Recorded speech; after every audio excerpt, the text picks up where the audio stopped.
আসসালামু আলাইকুম।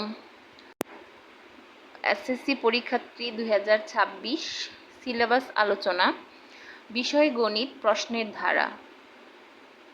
যারা বর্তমানে দশম শ্রেণীতে আছো, তোমাদের সামনে এসএসসি পরীক্ষা সংক্ষিপ্ত সিলেবাসের উপর।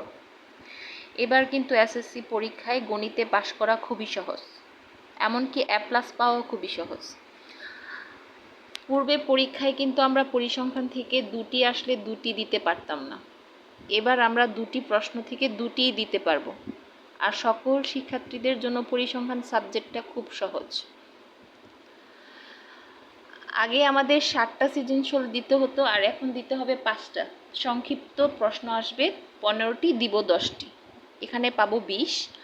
আর 8টা সৃজনশীল থেকে দিতে হবে 5টি, প্রত্যেক বিভাগ থেকে 1টি করে, আর যে কোনো একটা বিভাগ থেকে 2টি করে, মোট 5টা প্রশ্ন দিব। তাহলে আমরা ক বিভাগে যদি এই 3টা অধ্যায় থেকে যে কোনো 2টা পড়ি, তাহলে আমাদের একটা সৃজনশীল কমন। আর জ্যামিতি থেকে 2টা অধ্যায় থেকে একটা পড়লে একটাই কমন।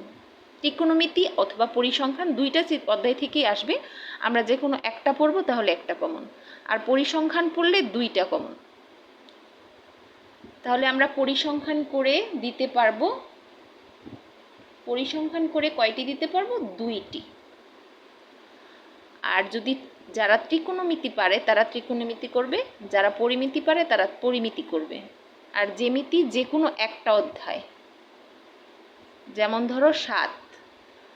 আর ত্রিকোণমিতি গ বিভাগের জন্য একটা অধ্যায়, 2টা অধ্যায়, 3টা অধ্যায়। আর বীজগণিত রাশির মধ্যে আমরা বলতে পারি কোন অধ্যায় বেশি কমন।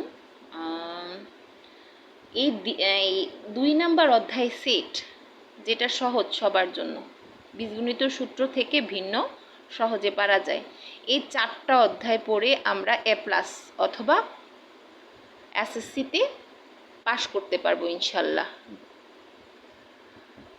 তাহলে যদি যারা পাশ করার জন্য পরীক্ষা দিতে চাও, তাদের জন্য পরিসংখ্যান পড়ে 33+ উঠানো সম্ভব, আর A+ পাওয়া সম্ভব এই 4টা অধ্যায় পড়ে।